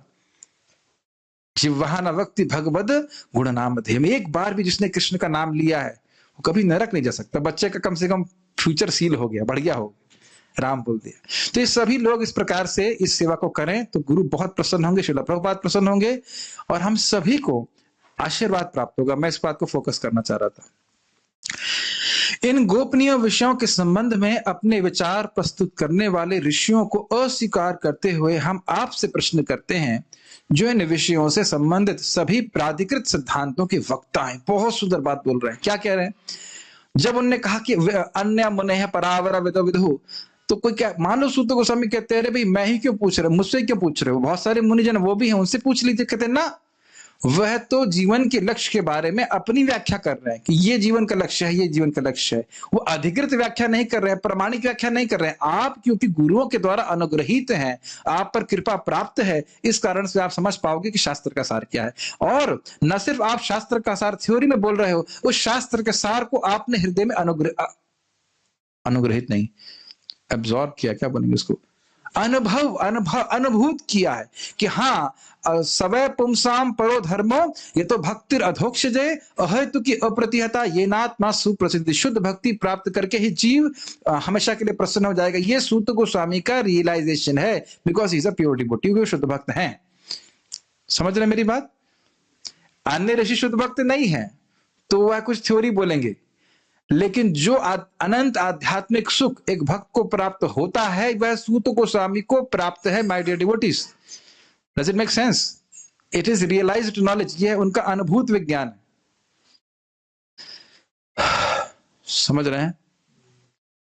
मैं एग्जाम्पल दूंगा, समझ में आ जाएगा। हमारे यहाँ पे एक वासारिष्ट दवा बनती है, तो उसको हमारे यहाँ पे लोग बेच रहे थे, किसी ने अपने पे ट्राई नहीं किया और बोल रहे थे बहुत अच्छा बन रहा है, बहुत अच्छा है, ये है वो। आज हमारे गौर गोपालपुर में फीडबैक दिया, हाँ मेरे को बहुत कफ था और 3 दिन में मेरे को ठीक हो गया। आप समझ में आया अंतर? दवा का प्रचार तो बहुत हो रहा है कि बहुत अच्छी दवा है, बहुत अच्छी दवा है। मैं लोग डांट रहा था, तुम लोग दवा बेच रहे हो, कभी ट्राई किया हो किसी के ऊपर? तो हमारे प्रभु जी आज बोलते हाँ हाँ नहीं है, काम करती है, अच्छा मतलब अच्छा है, 3 दिन में उनको ठीक कर देती काफी। अब अंतर समझ में आ रहा है आप लोगों को? अन्य मुनि थ्योरी बोल रहे हैं, ये श्रेय है, वो श्रेय है, लेकिन सूत गोस्वामी क्योंकि गुरुओं के मार्गदर्शन में चले हैं, भक्ति किए हैं, शुद्ध भक्ति को प्राप्त हैं, इसलिए वो अनुभव से बोल रहे हैं कि शुद्ध भक्ति प्राप्त करके ही जीव का परम कल्याण होता है। ठीक, ओके। बाल प्रबोधिनी कितनी टीका है प्रभु जी? 3 रखेंगे प्राय। श्रील सूत, इनकी बड़ी रोचक और बड़ी विनोदपूर्ण टीका होती है, मुझे बड़ा अच्छा लगता है। श्रील सूत गोस्वामी को कहीं सभी शास्त्रों का थोड़ा थोड़ा ज्ञान ही तो नहीं था। यदि यह शंका हो तो इसका निवारण करते हुए कह रहे हैं तत्वतः। समझ में आया? ये तो मैंने पहले व्याख्या कर दिया कि ऐसा नहीं है कि बस मोटा मोटा ज्ञान हो उनको, नहीं, डेप्थ नॉलेज है, इन डेप्थ नॉलेज है शास्त्रों की। जैसे आप चैतन्य चरितामृत यदि पढ़ेंगे तो आप समझ पाओगे कृष्णदास कविराज गोस्वामी को किस प्रकार से कितने ग्रंथों का गंभीर तत्वतः ज्ञान है। उज्ज्वल नीलमणि, भक्ति रसामय सिंधु, ये वो लघु भागवतम, कहां कहां से वह कोट करते, भागवतम अद्भुत है। षड संदर्भ, अमेजिंग कि क्या उनको अद्भुत ज्ञान प्राप्त है। सब जगह से वह उसको प्रस्तुत कर रहे हैं। ऐसे श्रीला विश्वनाथ चक्रवर्ती ठाकुर जी पहले ही बोल दिए थे कि मैं षड संदर्भ को पढ़ा हूँ, श्री गोस्वामी की टीका पढ़ा हूँ, सनातन गोस्वामी की टीका पढ़ा हूँ, उस और भक्ति रसामय सिंधु, उस सब का सार आपको सारार्थ दर्शनी में प्रस्तुत होगा। कई जगह वो कोटेशन प्राप्त करोगे और कई पुराणों से भी वो कोट करते हैं, आपने देखा होगा। तो इस प्रकार से हमारा फायदा होता है कि हम उतना तो नहीं पढ़ सकते, संभव ही नहीं है, लेकिन आचार्यगण का सार हमारे सामने प्रस्तुत कर देते हैं। तो तत्वतः वह जानने वाले थे। ऐसा नहीं कि ऊपर ऊपर से जानने वाले। ऊपर ऊपर का मतलब है जैसे आप हवाई जहाज में ऊपर से देख रहे हो सब कुछ, हाँ पूरा लखनऊ दिख रहा है हमको, लखनऊ। लेकिन इसका अर्थ ये नहीं कि लखनऊ की एक एक वस्तु दिखाई पड़ रही है। एक एक वस्तु को तत्व में नहीं जानते। समझ गए मेरी बात? तत्वतः जानने का हेतु को कह रहे हैं कि तद अनुग्रह, अर्थात आपके गुरुओं का अनुग्रह आप पर रहा है। ये तो समझ में आ गया होगा, इसकी व्याख्या मैंने करी थी। श्रील व्यास आदि का अनुग्रह उन पर रहा है, यह अर्थ है। व्यासदेव उनके गुरु थे।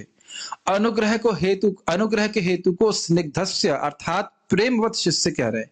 मतलब आपका अपने गुरु के प्रति प्रेम था, इसलिए उन्होंने प्रेम से आपको सबसे मूल्यवान वस्तु दी। ये भी बहुत इंटरेस्टिंग है। जब आप किसी से प्रेम करते हो तो उसको बहुत मूल्यवान वस्तु देना चाहते हो कि नहीं, ये आप देख ही सकते हैं। अगर आप कभी पढ़ा रहे हो, आप लोग तो छोटे बच्चे नहीं है, छोटे बच्चे बहुत गदर करते हैं, गदर समझते हैं, तो मन नहीं करता है पढ़ाने का।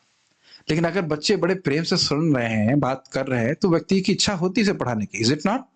यही बात वो बोल रहे हैं कि बहुत आप सेवा की भावना थी और आपकी श्रवण इच्छा थी, तो इसीलिए उनका नाम उग्र श्रवा भी रखा जाता था। वो जो सुनते थे वो याद कर लेते थे। तो उस प्रकार से आपने सुना है। प्रेमवत शिष्य को गुरुजन गोपनीय तत्व भी कहते हैं। अब तो कुछ बातें कॉमन है, इसको व्याख्या नहीं कर रहा। उतर शब्द अवधारणा के लिए, अवधारणा का मतलब है निश्चितता। निश्चित बात है कि व्यासदेव जी ने आप पर कृपा करी है, इसमें हमें कोई संशय नहीं है। जैसे हम लोग कई बार बोलते हैं ना कि ये महाराज श्रील प्रभुपाद जी के कृपा पात्र हैं, मतलब निश्चित है कि प्रभुपाद जी की कृपा इनके ऊपर है, और ऐसे हम सुनते, हाँ प्रभुपाद जी शिष्य हैं, हम उनको सुनेंगे, है कि नहीं? और क्योंकि आपके ऐसे शिष्य के गुण हैं, इसलिए आपसे गुह्य कथन संभव है। इस भाव से उनको संबोधित करते हुए कह रहे हैं कि हे सौम्य अर्थात साधु, आपके इस प्रकार के गुण हैं, क्योंकि आप पर गुरु का कृपा हुई है, तो इसलिए गुह्य बातों को आप हमसे भी बता सकते हो। तो बहुत सिंपल सी बात है। यस, प्रभुपाद जी का तात्पर्य आध्यात्मिक जीवन की सफलता का रहस्य गुरु को तुष्ट करने तथा उनकी शुभाशीष प्राप्त करने में है। और पहले तुष्ट करना, ये हमारा मुख्य प्रयोजन होना चाहिए। जनरली हम लोग शुभाशीष पहले प्राप्त करना चाहते हैं, क्योंकि तुष्ट करने में मेहनत है, आशीष मांगने में मेहनत नहीं है। Does it make sense? Does it make sense? प्रभु जी प्लीज ब्लेस मी कि मेरा मन कृष्ण में लगे। आइए भागवत क्लास में, टाइम नहीं है। जब भागवत में नहीं आओगे तो मन क्या लगेगा भगवान में? जब करो, नहीं आप कृपा कीजिए हमारा उद्धार हो जाए। तो कृपा बोल तो रहे, कृपा करने के लिए तो भागवत कथा हो रही है, कृपा करने के लिए तो हरे कृष्ण मंत्र का जप करने के लिए बोला जा रहा है। प्रभु जी मैं तो बहुत पतित हूं। अरे तो भाई पतित तो कुछ करो ना, पतित से ऊपर उतारने के लिए। प्रभुपाद से व्यक्ति बोला, Prabhupada I am so fallen. Prabhupada बोले, if you think you are so fallen, why don't you do something about it? Not? अगर आप सोच रहे हैं कि आप बहुत पतित हैं, तो आप कुछ करते क्यों नहीं उसके बारे में? भजन करिए, जप कीजिए, भक्ति कीजिए। नारद जी ने कृपा किया, भगवान का नाम मंत्र दिया, ओम नमो भगवते वासुदेवाय। उसके बाद ध्रुव महाराज जाके अपने घर चले गए, सो गए, और बच्चों के वाला खेल खेलने लगे, वीडियो गेम। नहीं, तभी तो कृपा मिली है उनको। ऐसे तो कृपा मिलती है, कंबल ओढ़ के सो जाए, कृपा मिल जाएगी हमको। दोनों तरह से होना चाहिए। ये हम पर कृपा की गई है भाई। डियर डिवोटी, समझिए कि ये अकल्पनीय है कि हम जैसे कलयुगाइट्स, मैं अपने को इंक्लूड कर रहा हूं उसमें, हम लोगों को गोलोक ले आने वाला हरे कृष्ण मंत्र प्राप्त है। अब इससे अधिक कृपा नहीं हो सकती है। अभी मर गए, सतयुग में पैदा हो गए तो मर जाएंगे हम लोग भजन करते करते। अभी तो प्रसाद खिला रहे कारणामृत प्रभु, वहां पे पत्ते खाने पड़ेंगे भजन करने के लिए। कल एक दिन आप फीस्ट कर ही दीजिए, केवल पत्ते खिलाओ 1 हफ्ते तक, तब समझ में आएगा सतयुग में भजन करने में कितनी दिक्कत होती। कोई नहीं आएगा, नहीं आएगा ना खाने के लिए। इतना आसान करके रखा हुआ है। अब उसमें भी हम नहीं, अगर हम क्या कहते हैं कोताही करें, किचकिच करें, तो कैसे भगवान की प्राप्ति होगी? तो समझिए, गुरु को तुष्ट करना, श्रील प्रभुपाद जी को, अपने गुरु महाराज को हमें संतुष्ट करना, यह पहला हमारा कर्तव्य है। और मैं इसमें बार बार एम्फसाइज कर रहा हूं, क्योंकि देखिए मेरे पास यही अब समय है। अब मैं लोगों के पीछे लग लग कर पुलिसमैन का वो काम छोड़ दिया हूं ना, कांस्टेबल नहीं रहा ना, मैंने इस्तीफा दे दिया ना कांस्टेबल बनने से। कांस्टेबल होता ना, लाइन में लगे, लाइन में लगो। अब हम वो काम नहीं कर रहे ना कि कौन जब कर रहा है कौन नहीं कर रहा है, वो तो हम जूम पे ही देख रहे हैं, बाकी सामने तो देख नहीं रहे। अब हम सो रहे हैं डिवोटी तुलसी जी के आगे सोने से, मतलब बार बार प्रणाम कर रहे हैं, तो कौन देखने वाला है, कौन उठाने वाला है? तो मैं ऐसे कटाक्ष करता हूं ताकि थोड़ा चिकोटी काटता रहता हूं उस तरह से कि भाई जागो और भजन करो। मुझे तो जिंदगी में कोई नहीं बोला कि आप, मैं अपना गुणगान नहीं कर रहा हूं, मुझे कोई बोला नहीं कि आप सोइए मत जप में। आज तक जिंदगी में कोई नहीं बोला मेरे को। तो भक्त लोग अन्यथा बोलते हैं। जब हम जब के सेमिनार सुनते हैं तो सुन करके सीखना होता है ना। हम देखते हैं भक्तों कितना ही बोलिए कि सीधे बैठिए, फिर वही से बैठ जाते हैं, फिर सो जाते हैं, तो फिर उसका उद्धार कौन करेगा भाई? उसके उद्धार के लिए फिर नित्यानंद प्रभु स्वयं ही आएंगे, और कोई तरीका नहीं है। अपना उद्धार व्यक्ति को स्वयं करना होता है, समझना होगा। Make sense? एक छोटी सी कहानी बताना चाह रहा हूं। कहानी लौकिक है लेकिन ये बहुत महत्वपूर्ण है। एक बार मोजार्ट जानते हैं? मोजार्ट एक बहुत बड़े संगीतज्ञ हुए, पियानो बजाते थे। उनसे पूछा गया कि आप इतना अच्छा पियानो कैसे बजाते हो? तो कहते हैं कोई मुश्किल बात नहीं है, जितना अभ्यास मैं करता हूं अगर आप करोगे तो आप मुझसे अच्छा बजाओगे। Does it make sense? So Mahaprabhu महावदन्याय हैं, कृपा कर रहे हैं, तो कृपा को हमें लेना पड़ेगा ना। तो इसलिए व्यक्ति को बड़े दृढ़ता से भगवान का नाम जप करना चाहिए, भक्ति करनी चाहिए, तो निश्चित रूप से आचार्यों का, भगवान का आशीर्वाद हम पर होगा ही।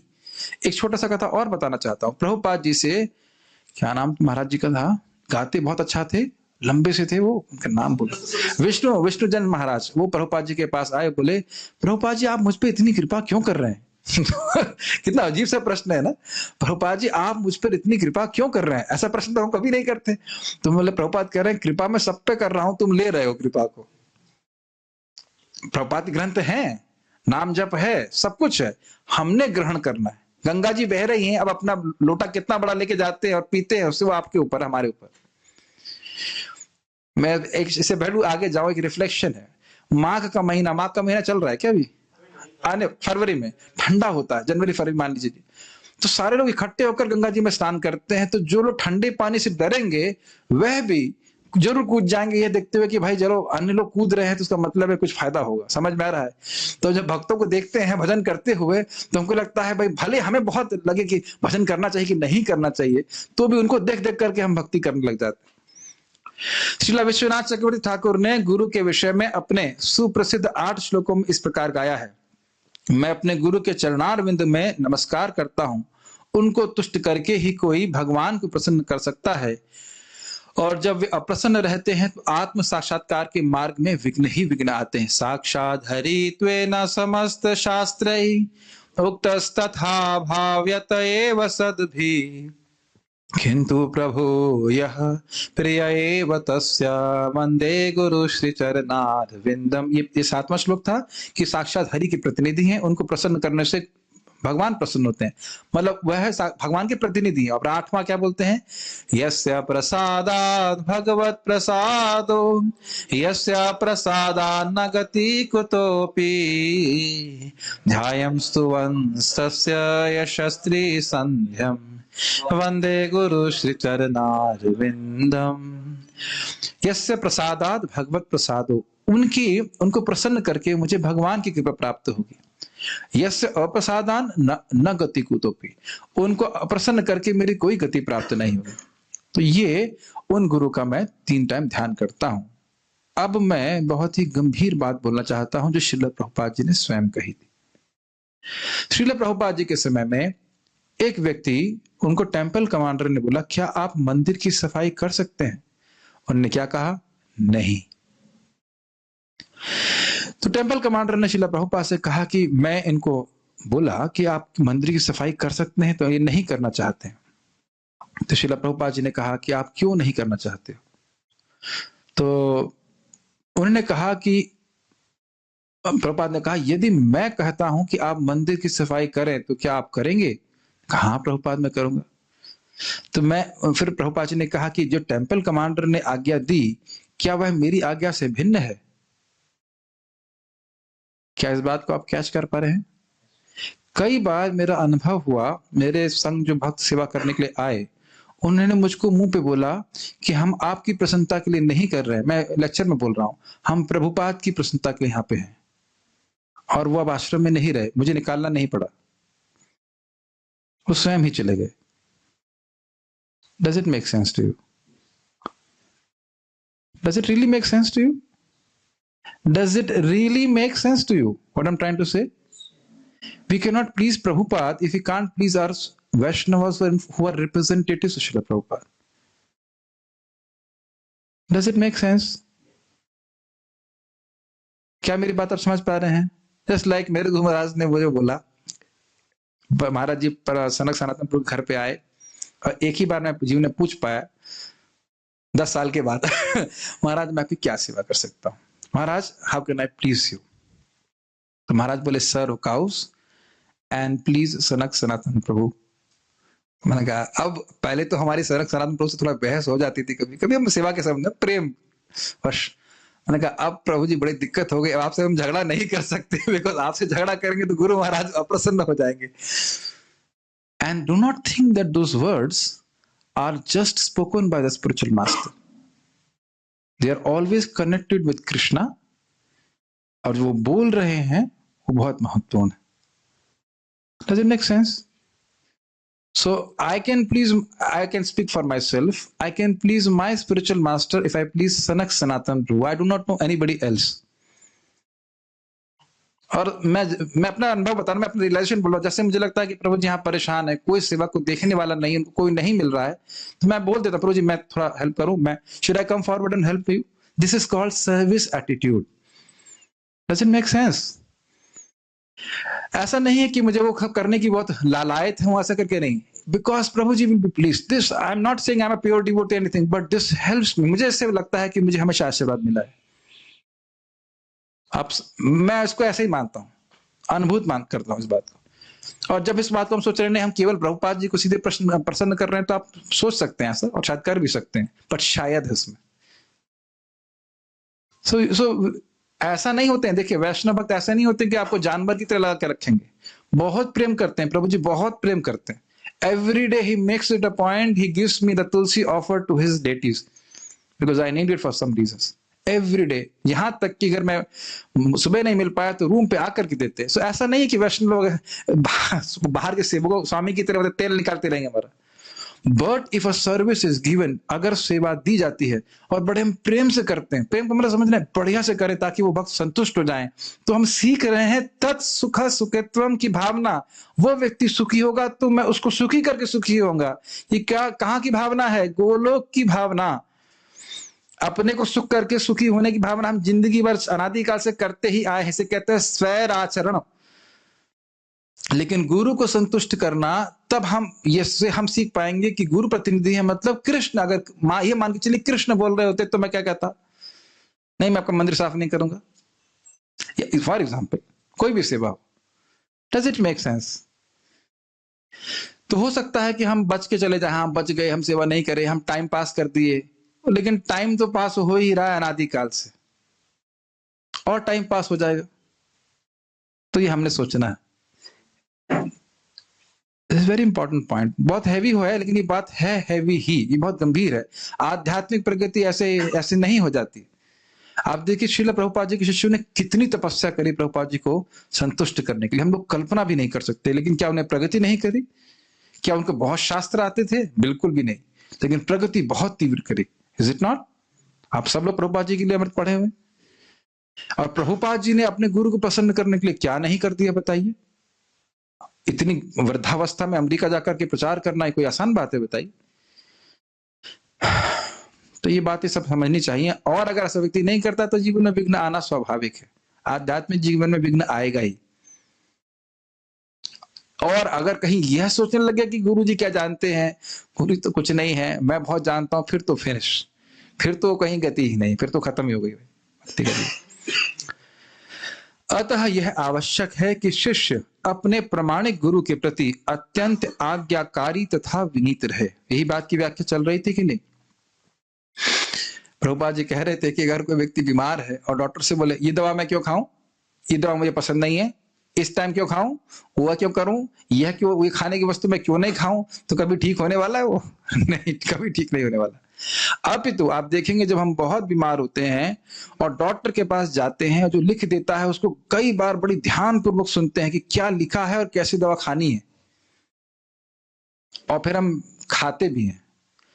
श्रील सूत गोस्वामी शिष्य के इन सारे गुणों से ओतप्रोत थे, अतः उन पर विद्वान एवं स्वरूप सिद्ध आध्यात्मिक गुरुओं तथा श्रील व्यासदेव तथा अन्य गुरुओं की कृपा दृष्टि थी। ठीक है, व्यासदेव भी उनके गुरु थे और अन्य गुरुजन भी थे।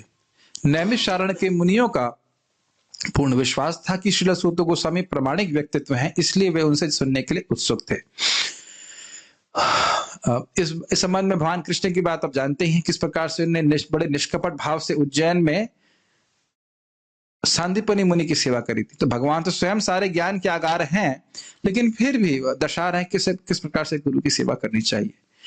ठीक है, इसको आप लोग कर्दम मुनि के प्रसंग में भी सुनेंगे, किस प्रकार से माता देवाहुति ने कर्दम मुनि की एकदम निष्कपट भाव सेवा करी, खाने पीने की भी सुधि नहीं थी उनको। तो फिर कर्दम मुनि कहते हैं, जो भगवत आराधना से मुझे साक्षात्कार प्राप्त है, वह उसमें तुम्हारा भी भाग है, तुम भी इसको स्वीकार करो। पढ़े होंगे उसको आप। तो इस प्रकार से आप देख रहे हैं, जो व्यासदेव जी का ज्ञान था वो उनके अनुग्रह से, उनकी कृपा से इधर सूत गोस्वामी के हृदय में प्रकाशित हुआ। Make sense? इसीलिए श्रील प्रभुपाद जी के ग्रंथों को पढ़ना बहुत जरूरी है, ताकि हम समझ पाए श्रील प्रभुपाद जी किस बात से प्रसन्न होंगे। एकदम स्पष्ट समझ में आने लगता है, कहीं कोई मतलब संदेह नहीं रहता। लेकिन नहीं पढ़ने से हमें लगेगा कि हम बहुत सारे अन्य कार्य कर रहे हैं जिसके द्वारा श्रील प्रभुपाद जी हमारे गुरु महाराज शायद प्रसन्न हो जाए। कोई शायद की आवश्यकता नहीं है, एकदम स्पष्ट है। आप में से किसी भक्त का कोई प्रश्न है तो मैं ले सकता हूँ। हाँ, चैट में कोई प्रश्न है क्या? मायावादी कौन होते हैं? अरे अब देखिए, वो लोग मायावादी होते हैं जो कहते हैं कि कृष्ण, भगवान कृष्ण के नाम रूप गुण लीला इत्यादि माया के द्वारा सृजित होते हैं, उनको वो आध्यात्मिक नहीं मानते। ऐसे लोग मायावादी कहलाते हैं। Okay, Milind has answered already, very good, सीख गया बच्चा। ठीक है, और कोई प्रश्न नहीं? आप में से किसी बात का कोई प्रश्न है? यस प्रभु। हाँ, पार्थ प्रभु।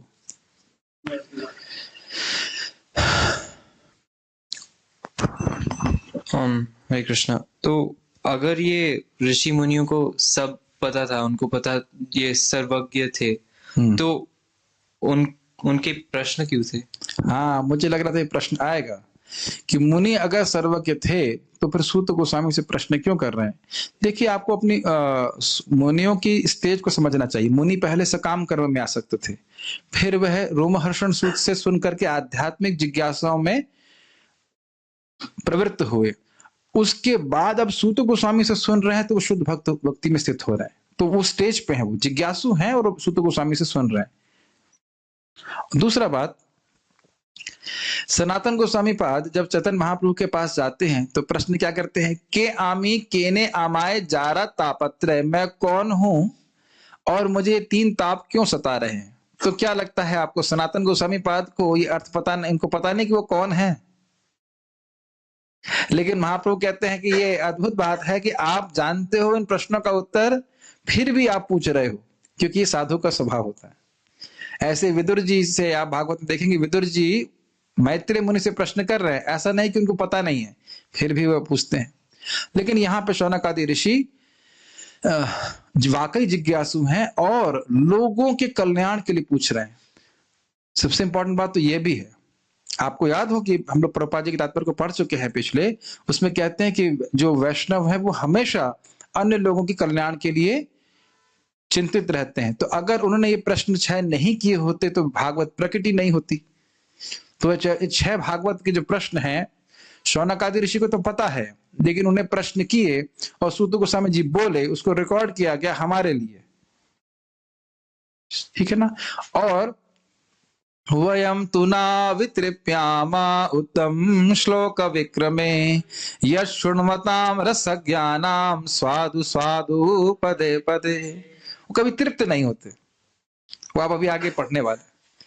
प्रश्न होता है, इस प्रश्न का उत्तर फिर सुनते हैं तो फिर अच्छा लगता है। दूसरा, आध्यात्मिक विषय बोरिंग नहीं होते हैं। आप कभी देखेंगे एक ही बात को कई बार श्रवण करते हैं, फिर वो और अच्छी लगती है कि नहीं? बोरिंग तो नहीं लगती आध्यात्मिक उसमें। तो इसलिए वह प्रश्न कर रहे हैं क्योंकि वो उसको हमेशा फ्रेश लगता है। तो वो प्रश्न भी फ्रेश है और वो उसके उत्तर भी हमेशा फ्रेश रहते हैं। तो इस प्रकार से वो प्रश्न कर रहे हैं। और कोई प्रश्न है? यस। शास्त्र और सिद्धांत में, थोड़ा माइक पे बोलिए। शास्त्र और सिद्धांत में क्या अंतर है? देखिए, शास्त्र में सिद्धांत इत्यादि बताए जाते हैं। सिद्धांत का मतलब होता है सिद्ध अंत। सिद्ध मतलब परफेक्ट, अंत मतलब कंक्लूजन। ये परफेक्टेड कंक्लूजन है, ये सिद्धांत कहा जाता है, जो हर देश, हर काल और हर देश काल परिस्थिति बोलते हैं ना, हर देश, हर काल और हर परिस्थिति में कभी परिवर्तित नहीं होता। मैं इतना खुश हूं, महाराज जी से सुना था ना, परम पूज्य वृंदावन चंद्र महाराज से, मुझे बहुत अच्छा लगा था। ये एकदम ऐसा व्याख्या करते हैं कि वो मन में छप जाता है। हर देश में, हर काल में और हर परिस्थिति में जो चेंज ना हो, जो कंक्लूजन चेंज ना हो, उसे सिद्धांत कहते हैं। जैसे ये सिद्धांत क्या है? शुद्ध भक्ति ही जीव को संतुष्ट करने वाली है। कौन से काल में करने वाली है? हर काल में। किस देश में? हर देश में। किस परिस्थिति में? हर परिस्थिति में। लेकिन डिटेल्स क्या है? उस भक्ति को किस रूप में करेगा? हो सकता है श्रवण के रूप में करे, कोई कीर्तन के रूप में करे, स्मरण के रूप में करे, पूजन के रूप में करे, उसको डिटेल्स है। वो किस रूप से भक्ति कर रहा है वो अलग बात है। लेकिन सिद्धांत ये है कि शुद्ध भक्ति ही जीव को शुद्ध प्रसन्न करने वाली है। समझ में आया? सिद्ध अंत, पका हुआ कंक्लूजन। सिद्ध मतलब होता है पक जाना, कंक्लूज मतलब बिल्कुल परफेक्ट कंक्लूजन, इसे सिद्धांत कहते हैं। और कुछ शास्त्र में सिद्धांत मिलते हैं, शास्त्रों का सिद्धांत, शास्त्र में सिद्धांत पाए जाते हैं। जैसे ये भक्ति ही हमको प्रसन्न करने वाली है, श्रीमद् भागवतम में प्राप्त होता है। शास्त्र मतलब भगवान के द्वारा प्रणीत जो ग्रंथ है वो शास्त्र कहलाता है। एक और शब्द है शास्त्र। शास्त्र जो है शस धातु से आता है, जो आज्ञा देते हैं, ये करो ये मत करो, उसे शास्त्र कहते हैं। यस। और अगर व्यासदेव सबसे वेल रेड थे और सूत गोस्वामी उनके सब बातें जानते थे और दूसरे मुनियों की भी जानते थे, तो वो सबसे वेल रेड क्यों नहीं है? मतलब व्यासदेव आपने कहा था व्यासदेव सब कुछ जानने वाले हैं। हाँ, he is the best red हाँ मुनि। तो अगर सूत गोस्वामी उनके सब ज्ञान उनको प्राप्त है और दूसरे मुनियों की भी ज्ञान है, तो सूत गोस्वामी सबसे बेस्ट। अच्छा, मैं समझ गया प्रश्न। ये कह रहे हैं कि व्यासदेव सब कुछ जानते हैं और सूत गोस्वामी जो व्यासदेव को जानते हैं वो भी जानते हैं और अन्य मुनियों की बात भी जानते हैं, तो इसका मतलब वो सूत गोस्वामी व्यासदेव से अधिक जानते हैं, ये कहना चाहते हैं? नहीं, ये नया अर्थ समझना चाहिए। व्यासदेव सब कुछ जानते हैं, वो सर्वज्ञ हैं। ये कहने की शैली है, जो व्यासदेव जानते हैं मतलब जो व्यासदेव को पढ़ाए हैं वो तो आप जानते ही हो, और जो अन्य मुनि इधर उधर की बात करते हैं वो भी आप जानते हैं। व्यासदेव भी जानते हैं कि अन्य मुनि क्या बोल रहे हैं, ऐसा नहीं है, समझना चाहिए। वैसे स्वाभाविक सी बात है, एक बात ध्यान रखना होगा। ये अच्छा प्रश्न करता है यार, क्यों जा रहा है घर वापस? अच्छा प्रश्न करता है। देखिए, ये एक बड़ा इंटरेस्टिंग प्रश्न ने किया। क्या इंटरेस्टिंग है? क्या सूत गोस्वामी अन्य मुनियों के पास जाकर के पढ़े हैं उनके सिद्धांतों को? अब समझ में आया? किससे पढ़े होंगे? व्यासदेव जी से या अन्य गुरुओं से पढ़े होंगे कि भाई इनमें ये दोष है वो दोष है। हम लोग मायावादियों से जाकर के मायावादी सिद्धांत नहीं पढ़ते, हम तो प्रभुपाद जी से पढ़ लेते हैं, हाँ ये मायावादी ये सिद्धांत गलत है, यही तो सीख रहे हैं ना। तो हम मायावादी सिद्धांत के गलतियों को जानते हैं, मायावादियों से पढ़ करके नहीं। तो समझ लेना चाहिए कि जो गुरु थे उन्होंने ही बताए थे कि अन्य मुनियों के सिद्धांतों में क्या दोष है। Very good question. Your mother has fed you nice prasadam, it seems you have nice intelligence. और कोई प्रश्न है? लास्ट क्वेश्चन था कि कौन से, बस फॉर माय रेफरेंस, कौन से टेक्स्ट में लिखा है कि अगर कोई हरि नाम ले तो वो नरक नहीं जाएंगे? हरि नाम लेगा वो नरक नहीं जाएगा, कौन बोल रहा है? ये 6.3.24 आगे पीछे देख लीजिएगा, 20-21 के 24 के आगे पीछे ही है। श्लोक शुरू होता है ऐसे, जिह्वाना वक्ति भगवद गुण नाम धेयम चेतस्स नायत स्मरति यत् चरणारविंदम कृष्णाय नो नमति य एकदापि तानानयध्वम सतान अकृत विष्णु कृत्यान। जिसकी जीभ ने एक बार भी क्या नहीं बोला है? अमरनाथ प्रभु क्या नहीं बोला है? कृष्ण नहीं बोला है, ठीक है। जीव ने एक बार नहीं बोला, मतलब मन लगे या ना लगे उससे मतलब नहीं है। जीव ने बोल दिया कृष्ण, तो फिर नरक नहीं जा सकता। अरे सरकार कुछ गूंगे होते हैं, उनको लेके आए ना। चेतस न स्मृत ये चरणार विंदम, कि भाई चलो गूंगा है कोई बात नहीं, लेकिन चेतना में मन में कभी भगवान का स्मरण ना किया हो। सरकार कुछ लोग पागल होते हैं, उनको लेके आए, कहते ना जिसने जीवन में एक बार भी कृष्ण को प्रणाम ना किया हो, एक बार भी, या एक दापी, एक बार भी अगर प्रणाम न किया हो, ऐसे ऐसे असत लोगों को लेके आओ जिन्हें विष्णु के लिए कोई कार्य नहीं किया। तो ये कौन बोल रहा है, को पता है? ये यमराज जी स्वयं बोल रहे हैं, तो उसमें कोई डाउट नहीं रहना चाहिए। तो इस प्रकार से भागवत की महिमा है, भागवत धर्म की महिमा है, भक्ति की महिमा है। तो आप लोग समझ ही सकते हैं कि भगवान का नाम उच्चारण करने की कितनी अद्भुत महिमा है। और इसी प्रकार से बच्चों को भी शिक्षा दी जानी चाहिए कि भगवान को प्रणाम करें। मान लो बच्चा बोलना भी ना जानता हो, जैसे मैं देखा मेरी बहन की लड़की बोल नहीं पाती है, स्पष्ट तो कृष्ण नहीं बोल पाती है, राम हम थोड़ा बोलती है, लेकिन प्रणाम कर लेती है कि नहीं। आपने देखा बहुत से भक्तों को उसने प्रणाम करती है, वृंदावन में तो प्रणाम कर ही रही है, भगवान को भी प्रणाम कराते होंगे आप लोग, तो भगवान को भी प्रणाम कर रहे हैं। आपके बच्चे भी बहुत ज्यादा नहीं बोलते हैं, प्रणाम करना सब जानते हैं। तो प्रणाम करना तो एक ऐसी भक्ति है, इतनी बड़ी भक्ति है, जिस जो को गीता के सबसे गुह्य ज्ञान में दिया गया था ना, माम नमस्करो, तो बच्चा तो प्रणाम कर ही लेता है।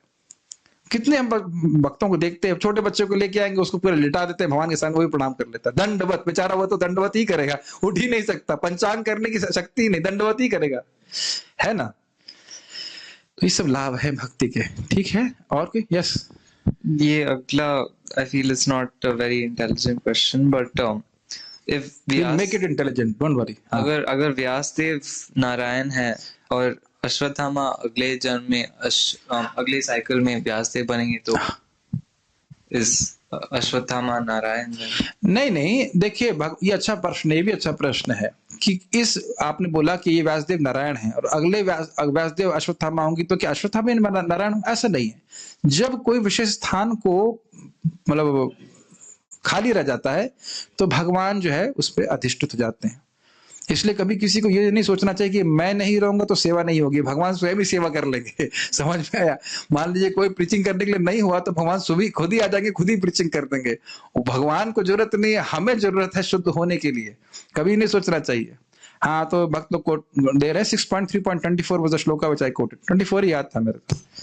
ठीक है, तो अश्वत्थामा भगवान नहीं हो जाते, इनको भगवान की तरह शक्ति दी जाती है, वह उसको लिखेंगे। ठीक है, और कुछ? लास्ट। ओके। मुझे प्रॉपरली समझ नहीं आया था मायावादी कौन होता वो हम आगे समझाएंगे, वो तो अभी आते, मायावादी को छोड़ने वाले थे ना हम लोग। प्रभुपाद कितनी बात उनको पिटाई करेंगे, श्लोकों में समझाएंगे। ठीक है कि नहीं? ठीक है, तो यहाँ पे हम रुकेंगे। श्रीमद् भागवतम के पारायण को भी करने वाले हैं हम लोग। मुझे